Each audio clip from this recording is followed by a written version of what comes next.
con el tema económico, Ramiro. Hoy, bueno, se logró perforar los 2 dígitos en el indicador de inflación, a pesar de que todavía es una foto vieja, ¿no? Estamos conociendo, como siempre hace el INDEC, en la mitad del mes, la inflación del mes anterior. ¿Vos creés que esta tendencia de desaceleración es sostenible? Primero que aclaremos de vuelta que por más que haya sido un número que está por debajo de los 2 dígitos, sigue siendo un número muy alto y hay que seguir trabajando en combatir la inflación, porque si no parece como que estamos festejando algo que no es para festejar. No. Lo que sí se está diciendo es que hay un cambio de tendencia. Estábamos acostumbrados en la Argentina que continuamente la inflación dé cada vez más y ahora está dando cada vez menos. Este mes también se espera que dé menos de lo que viene pasando en los meses anteriores, hablando de estos primeros 15 días, según las consultoras privadas. O sea, no son datos oficiales, pero como circula tanto la información, la traigo para... Sí, no, para... Y últimamente también los datos que vienen dando las consultoras privadas están en líneas con los indicadores que después da el INDEC, o sea que... Sí, creo que este es el mayor beneficio que está teniendo la sociedad de recibir una inflación cada vez más baja, pero el mayor logro del gobierno no es la inflación, sino es haber logrado un superávit financiero, es el de terminar con la emisión monetaria desbocada, quise decir, desbocada que tenía, porque claramente, o sea, eso era lo que generaba inflación.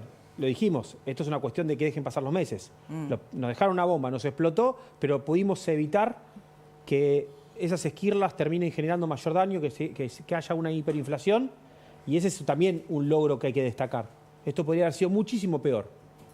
Sí, yo pensaba, ¿no? Cuando vos decías no hay nada que festejar, efectivamente, el 8.8 es volver a la inflación de octubre del año pasado, cuando el ministro era Sergio Massa y era candidato también a presidente. Claro, en ese momento estaba, bueno, pisada la mitad de la economía, ¿no? Ahora hay, bueno, un reacomodamiento de algunos precios relativos, aunque todavía falta el rezago de todos los aumentos de los regulados que el gobierno también empezó a postergar. Cierro con Carolina Lozada. Carolina, ¿vos crees que el gobierno está en el rumbo correcto? Sí, totalmente. Yo creo que está en el rumbo correcto. Yo creo que es un gobierno que recién inicia y que, por lo menos de mi lado, está el apoyo. No es un cheque en blanco, lo digo siempre, no es un cheque en blanco el que doy. Yo siempre me voy a estar fijando qué es lo que voto y qué es lo que no, pero creo que necesita las herramientas necesarias para que empiece a funcionar. Yo creo que con algunas cosas se quedó corto, pero eso se pueden arreglar. Por ejemplo, el tema de la educación como esencial. Me parece que un país, para que sea libre realmente y no pase que la gente que se aprovechen, como pasó con todos estos gerentes de la pobreza, necesitamos una educación muy fuerte y grandes inversiones en educación. Por otro lado, también creo que se quedó algo corto respecto de las leyes laborales. Nuestra propuesta tenía que ver con que la cuota sindical sea libre elección del trabajador. Sí, que sea voluntaria y no que sea compulsiva, ¿no? Exactamente. Sí, muchas concesiones que se le hicieron a los sindicatos que le respondieron al gobierno con el paro del 9, ¿no? Así que, bueno, probablemente en el Senado... Y por otro lado, el tema de la ley antibloqueos. Claro. ¿No? O sea que me parece que son temas bastante importantes y que, bueno, por supuesto que queremos insistir en esto. Pero bueno, lo importante es que, mira, en general la mayoría de nosotros está para apoyar la ley en general y para aportar desde nuestro lugar todo lo que se pueda para mejorarla y para que sea la mejor ley de todas y que este gobierno saque a la Argentina adelante, que creo que es lo que queremos todos, ¿no? Más allá del partido político de donde sea, salvo el kirchnerismo, el resto queremos que la Argentina salga adelante. Carolina, gracias. La senadora Carolina Lozada, buenas noches. Muchísimas gracias por el contacto. Jorge, ¿cómo estás? Jorge Giacobbe. Estaba viendo uno de los últimos trabajos que hiciste vinculado tanto con la situación económica como la imagen de los dirigentes políticos, ¿no? Contame un poquito porque es bien interesante lo que estuve leyendo de tu trabajo. Milei tiene todavía 52% de imagen positiva respecto del mes pasado. Ahí lo estamos viendo. Cayó 2 puntos, o hay 2 puntos menos. Podemos decir que está en caída, no, porque tranquilamente se puede tratar de una variación estadística. Para decir que está cayendo lo tendríamos que ver en la misma tendencia 2, 3, 4 meses. Yo creo que hay una opinión pública que está cristalizada en la misma situación emocional en la cual terminó el proceso de la segunda vuelta electoral. Es decir, el 55% más o menos de los argentinos aferrado a una esperanza cree que esto puede salir bien,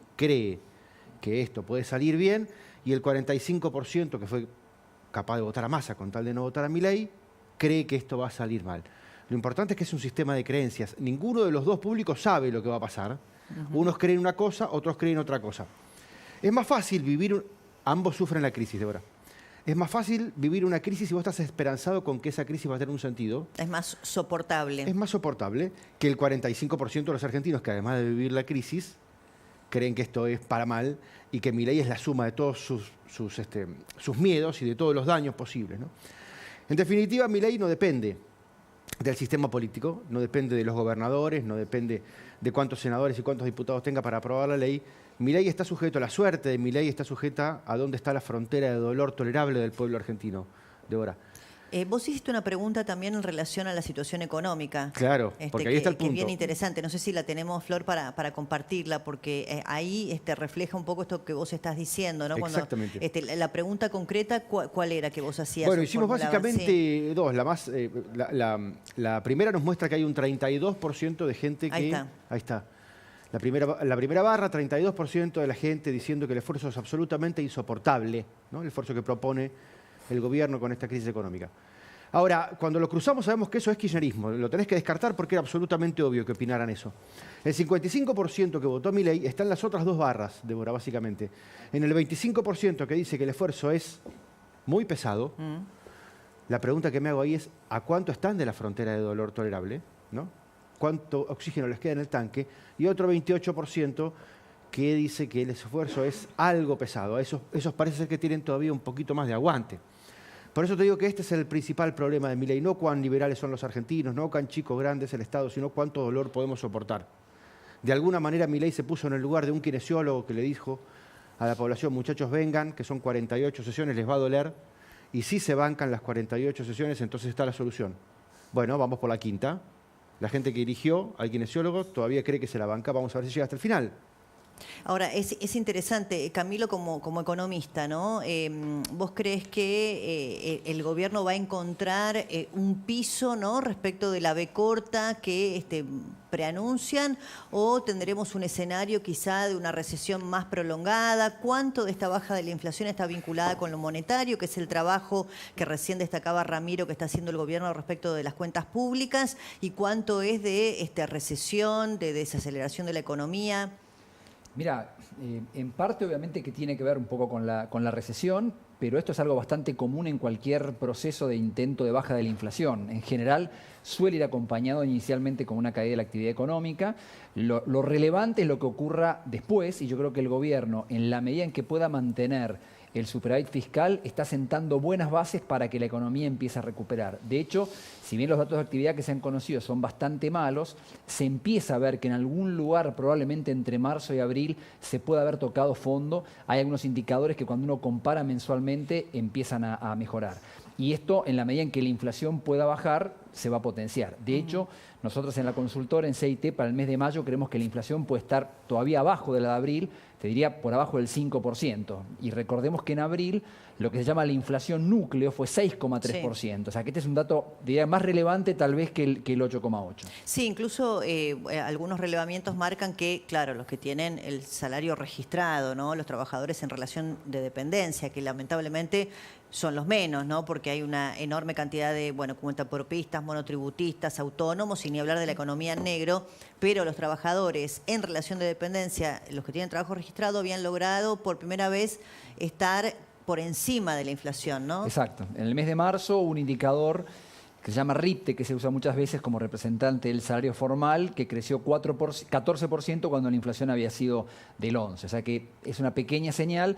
A lo que yo sumaría también otra decisión muy importante que hubo el día de hoy. Después del dato de inflación, el Banco Central anunció que volvía a bajar la tasa de interés. El tema de la baja de la tasa de interés es muy importante, justamente pensando en la posibilidad de que la actividad económica empiece a recuperar. Y se puede dar, en buena medida, porque el gobierno persiste en el ajuste fiscal. Y esto lo que está provocando, que se ve en indicadores financieros, es que va bajando la expectativa de inflación. Es decir, no solamente está bajando la que vamos midiendo del pasado, sino que se espera una inflación menor. Y esto es muy importante. Viste que hay otra discusión, y ahí te lo pregunto a vos también, Ramiro, en tu carácter de consultor financiero. Hay otra discusión respecto del atraso cambiario, algo que el presidente Milei insiste, mañana va a hablar en el CICIP y creo que va a hacer foco también allí, que no es así, que no hay ninguna expectativa devaluatoria, que no hay atraso cambiario, que si el campo no liquida está haciendo una lectura errónea.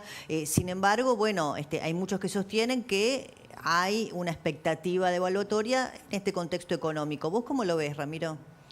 Mira, la realidad de lo que están hablando de atraso cambiario es porque piensan la Argentina como era antes del 10 de diciembre, donde las variables económicas estaban actuando de otra manera, con una tasa de interés distinta, con déficit, tanto fiscal como comercial. Empezamos a tener otra dinámica de economía. Entonces, por supuesto que si lo comparás con la economía que teníamos, obviamente vas a decir, che, este dólar no era el mismo dólar que cuando valía 1.200 cuando estaba el gobierno de Massa, porque no había horizonte. Acá hay un horizonte que empieza a generar la confianza, que viene acá la encuesta también lo dice. Hay una sociedad que dice, yo estoy haciendo un sacrificio, pero es porque sé que viene algo mejor. Por eso es que se contradice el dato del sacrificio y el apoyo al gobierno. Porque eso fue lo que supimos explicar a la sociedad y donde nos acompañaron, en entender que esto iba a ser difícil, pero que después iba a tener sus réditos. Bueno, ahora les voy a preguntar primero esto de la B corta, la L, la U, que ya en el gobierno de Macri empezamos